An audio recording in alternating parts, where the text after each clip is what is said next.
Hi, I'm Deborah at Flea Market at the Crossing. Let's go see what we can find.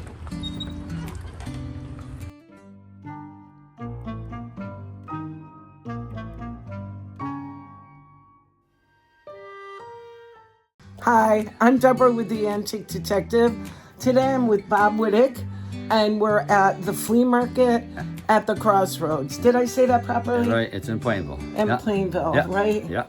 And what's the address? It's 105 East Main Street, Yeah. Connecticut, yeah. And the hours? Saturday and Sunday, 9 to 4. Saturday and Sunday, 9 to 4. Yeah. And it's a beautiful, eclectic place. Yeah. Today I am right now in Bob's space, and we're going to see a few items that he has, and then we're going to go meet some other vendors. Yes. That's a cobalt blue glass. I have all the different color glasses in each window. Like here I got blue. Over here I got pink and amethyst. Okay. My dry bar. It's all bar stuff. I got the whole bar back there. I originally started off as a bottle digger. I used to dig bottles behind people's houses. Yeah. When I was a little kid. And that's how I got started. Nice. When I used to go behind people's house and get bottles, I'd dig them up, wash them. In Terryville, we had some antique stores. I'd get my bicycle, my little basket, and I'd go sell my bottles. They're red, isn't it? Oh. Yeah, this is red. This is it. And then this is the Blue. That's Blue Willow. Blue Willow. My Blue Willow. Liberty. That's Liberty Hill. Liberty. This is more of my Lennox and Bolique. Yeah. Cool fancy stuff. Now this cabinet here, when I got this cabinet, the whole top is completely smashed apart. So the whole top I rebuilt. It's beautiful. And it's what happens is I weighted the bottom now so it won't tip over. What happens is you open the door, it would fall over. Yeah. So the 1/4-inch glass here. And what's the piece there, in the middle? This whole thing? Yeah. What is? That's part of it. That's the only thing I saved that I could save out of when it was all smashed. I recreated the rest. It's behind in glassware. I'll show you in a minute. I must say, folks, I'm a bit overwhelmed with all the beauty. This is what's happening in glassware. Everybody's collecting uranium glass. Yeah. All of a sudden, it became a big thing. This whole cabinet was completely full of uranium glass. Yeah, why don't you open that up and show us a couple pieces and explain it to us. See what it is it has uranium in it, and with black light it glows. Yeah, that's certainly glowing. They're even buying, this piece I would have threw it out, but it's chipped and cracked. But what they're happening is they're actually not buying, they don't care about the condition that much. What they're looking for is how it glows. Yeah, that's beautiful. These actually are more desirable than that because it's so solid. Okay. Yeah. So even some of the is all of that uranium glass? just what glows. Those. Oh. Those don't. Yeah. Just these two in the front. Yeah. And McKee is the name of the company that actually did a lot of it. Teacups. This is a wonderful place. I only do English teacups because the Japan one, nobody wants them. Yeah. The Japan ones, they take and what they'll do is they'll put melt wax and make a candle. English hobnail by Fenton. Oh, Fenton made this. Yeah. That's opalescent. And the same maker? Yeah, that's by Fenton. This here's I think it's called the Moon. Yeah. They opalescent it. Same Fenton? Yeah, same Fenton, yeah. And the glass below? That would be probably Indiana glass. Beautiful. Yeah, or Imperial Glass Company. What happened is a lot of these glass companies originally that pattern probably was made by Westmoreland, which is over here. But over the years, people sell the rights out. Oh, I see. So you get this is a Westmoreland. That piece down the road could have been made by Indiana Glass. Could have been made Imperial Glass Company. This would be a Ray. This is a lot of your plastic stuff that people have been Melnick. They like some of the plastic. These are some English cups and teapots. I keep all the teapots together. They're all in that area. This has Roseville pottery and some flow blue.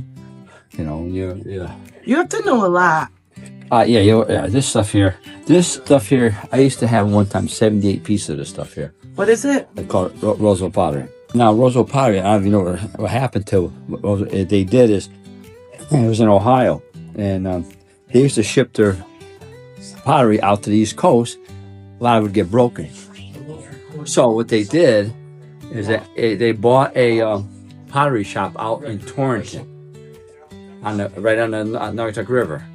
And so what they do is they would ship the blanks from Ohio to there, and in Torrington, they'd recolor them, refire them. But I do know one thing, some of the pieces that they did in Torrington, so like this one here, it's shinier.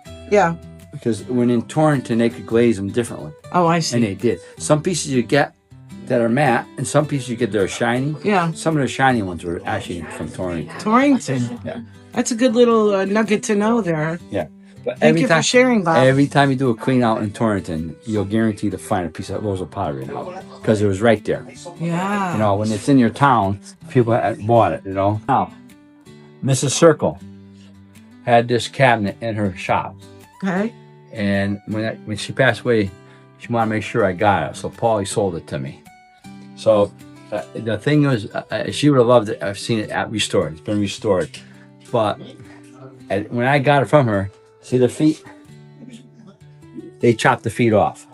No. Yeah, they chopped the feet off. All the feet were chopped off. And they had it on actually wheels. So I made new feet. I carved those feet. Wow. So I put it all back on feet. You have to be honored that she gave you that piece. Yeah, so I don't want to sell it. No. If anybody, I'd like to sell it to Paul Circle. If he wanted it, I'd sell it to him. Because he knows more about it than I do. You know? They're a nice family. Yeah. Is this an old wheelchair? Yes, it is. Wow. It's a Haywood Wayfield. It's Haywood Wayfield. It's a what again? Haywood Wayfield. Yeah, we just did it. Yeah. Haywood Wakefield, very mid-century modern furniture. Yes, I got some pieces like that. What year is this piece? This would be probably 1880s, 1890s. Before they got into the furniture? Well, yeah, this is the Wayfield of that era. You know, when they made wicker baskets. As time went on, the sons of this guy, Hayfield, you know, they're the ones that started the furniture company. You're talking, the stuff you're talking about is 40s and 50s. You know, the solid yellow birch. Yeah. With the handles and pulls. Champagne. Yeah, champagne finish. I usually have those in here, but they don't last. As soon as I do a piece, it's gone. You know. No kidding. So Haywood Wakefield did more practical pieces prior to their mid-century modern furniture. Right. Yes. Yeah. Oh, yes. Before. And then what happened to Wayfield is, you know, we had, as time went on, the colonial around the 60s, well, they retooled up and started doing colonial stuff. Sometimes you see a piece of it's colonial style, and that's Wayfield, and it is. And they didn't make it. You know, it just didn't, you know, even the mid-century, their modern stuff, they had a hard time selling. For some reason, the people didn't really care for it, and it just went away. You know, and now it's starting to come back. Hello, everybody. My name is Jeff Sobiek. I am a photographic anthropologist. As you see, I have a collection of cameras, but I also deal in anything to do with photography. I call it photographica. If you're interested in old newspapers, magazines, cameras, photographs, carte visite, you name it, it has to do with photography, I have it. I have two booths. This is we're at Plainville Flea Market at the Crossing. My booth is at the top of the stairs, and I got a wall of cameras here. At the other end of the flea market, I have a gallery where I exhibit local photographers that want to show their work. If they want to try to sell it, I will be their agent to sell. And I exhibit, you know, anything to do with photography. So if you want to stop by, I'm here Saturday and Sunday. We're here from 9 to 4. And, you know, feel free to come in and pick my brain. Wow, that's quite a talent you have. I'm very talented. And how long have you been doing this? I've been a photographer now for 60 years. I came up in New York City in the late 60s, went to school in New York, had a studio in New York. Then I moved to Connecticut, and I had a studio in the Colt Factory building in Hartford for 25 years. Speaking of the Colt Factory in Hartford, I also have an extensive collection of antique and vintage Hartford photographs of buildings, things of historical nature. The original owner of my studio was Edward Sachs, started the studio in the late 30s, and he was the photographer for G. Fox. So I have an extensive collection of G. Fox fashion photographs and advertisement photographs. So if you're interested in Hartford history, I have a great collection of things like that. Wow, that's amazing. Are there a couple of very unusual cameras or cameras that have history to you? Well, let's put it this way. Every camera here has a history. Okay. You got to look at this and think, I mean, this camera here, this is over 100 years old. Somebody took these pictures, used this to take photographs. I would love to have a movie where somebody looks through the camera and they see the pictures that were taken. Every camera has a story. New, old, whatever. I try to get people to decorate with cameras where, you don't have to be a photographer, but these things look beautiful on shelves. Yeah. Things like that. They're artwork in themselves. I'm glad you said that, because I'm going to show you a camera down the other end that's a piece of art. Yeah. Yeah, you do have some, even this unusual flash. I got flashes. I mean, there's some. I go shopping in my own booth. I love to talk to people. Yeah. Some of my best customers are 25 and under because they're interested in history and what things were before technology set in. Sure. Anything to do with photography. I've been a photographer for 60 years. So it's. I have stories. In fact, I call myself the storyteller. Let me ask you a question.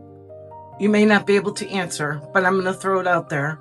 Since the digital age, like I am filming you right now Right. on an iPhone, and then from this camera or any one of these cameras, what is the biggest loss or gain that we've experienced in photography since the digital age? Well, the good question. Number one, my best customers for old cameras are 25 and under because they're tired of technology. They grew up with it. They want something different. So you get to think. And the big thing that the digital world changed is we don't have to think about our photographs. A good example is in my career, I did photograph weddings. And I used to shoot probably about 300 images per wedding. Now most of the photographers, all the photographers, they're all digital, and they shoot about 3,000. And you don't have to think anymore. The camera corrects everything for you. For instance, one of the key pictures in a wedding is the bride and the father coming down the aisle to the altar. No, out of the top 10 photographs, is probably in the top 5 of the most important shot. And the bride is only coming down for 30 seconds. I would luckily get maybe 2 or 3 shots. So I had to think. I had to time everything and work at it and think photograph. Now the camera of the digital photographer is getting 100 shots just of the bride coming down. So that's the big difference. Yeah. It's just the cameras are thinking for you. Yeah, yeah. And it changed. For instance, a good example, one of my professors when I was in college, this is back in the 60s, not college, I went to technical photography school. And one of my instructors was from Germany, came up in the late 30s through the 40s, got out before the war, and he was a photographer in Germany. He studied there.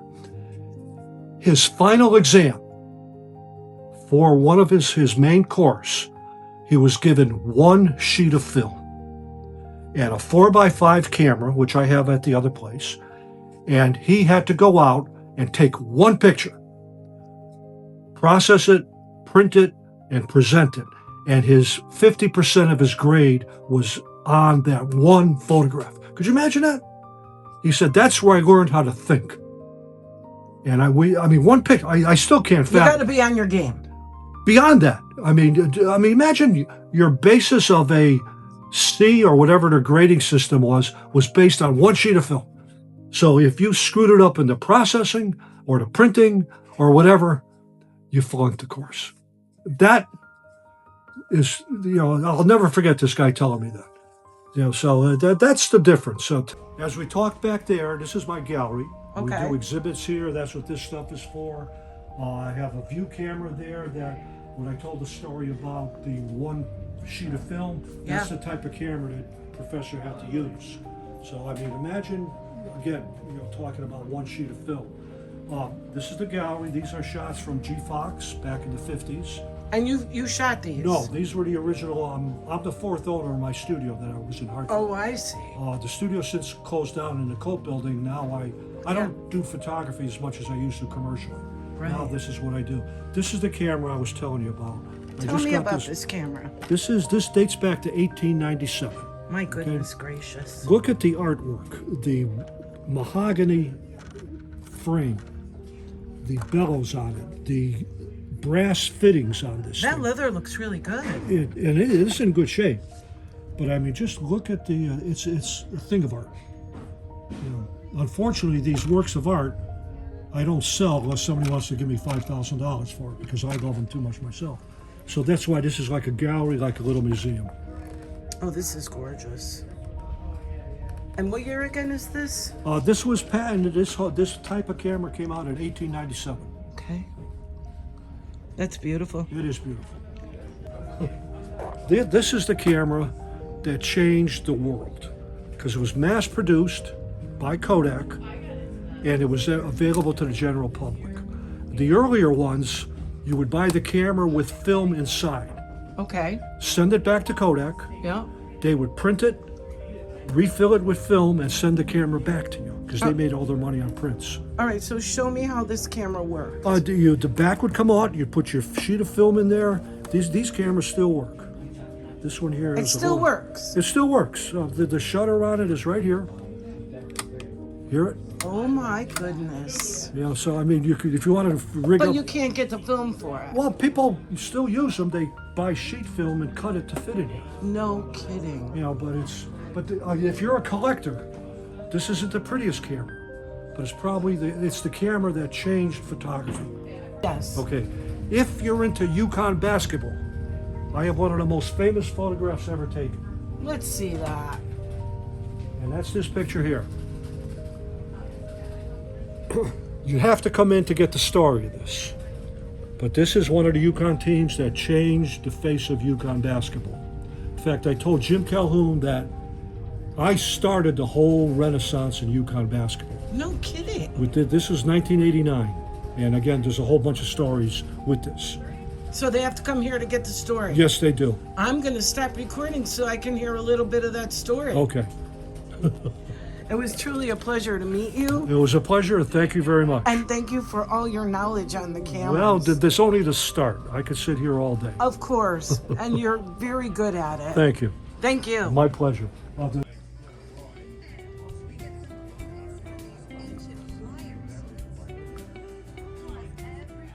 Hi, how are you today? I'm great. How are you? I'm Deborah. Hi, I'm Jesse. This is JCS Collectibles. We do a lot of sports stuff here. If you ever look for anything sports, please come in and check it out. Have a look. And you're located at where? 105 East Main Street at Plainville Crossing Flea Market. Wonderful. I see you have a lot of shirts. So if anyone's interested in sports shirts, sports shorts, any memorabilia for sports, Yes, please come give check them it a out. stop by. We have some cards here.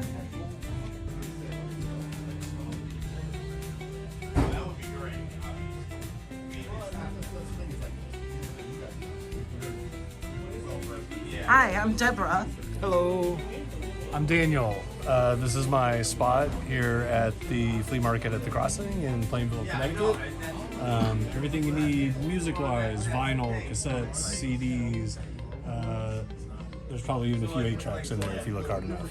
On this side, we have vintage clothing from the 90s and earlier, as well as $1 CDs. Wow, welcome. Welcome to the Thank channel. you. Thank you. My pleasure. Thank you for sharing. Thank you. This is where you do the magic. Yes, this is where I restore all the furniture. Wonderful. What a beautiful workspace. You never know when we restore. Well, again, thank you so much. I truly appreciate your time and your knowledge. Yeah, it's gonna be on YouTube. It's going to be on YouTube. Okay, I'll be looking for you. Thank you.